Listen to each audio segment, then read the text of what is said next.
if we say that, was it possible that this garden would have had exotics?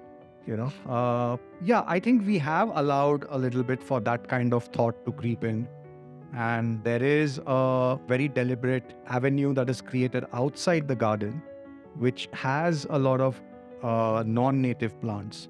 So there is a kind of way that this garden looks at it. And inside the garden also, there are one or two which are not really native to the Deccan or related to the Indian garden, but they have been planted for convenience so that, stuff can happen later on. For the last decade now, the DHF UK, the DHF India, of which I have the honor to be the chairperson, and the Friends of the DHF in the US, we have worked together on our projects to restore this rich heritage.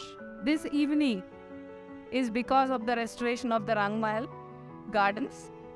I thank the Heritage Foundation and also Sonata Software and many of the donors who have helped us in restoring this garden.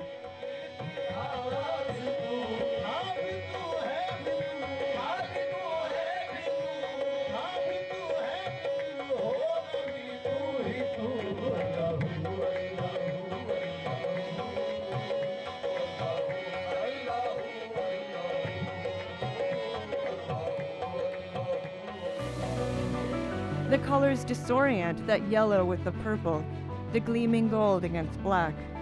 The lion takes eager darshan of her, eyes fixed on her face, his toothy mouth panting with wonder.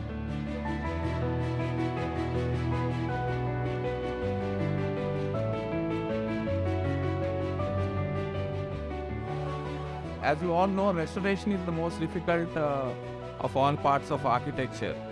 And we thought we should bring them onto the stage and show you what they have done.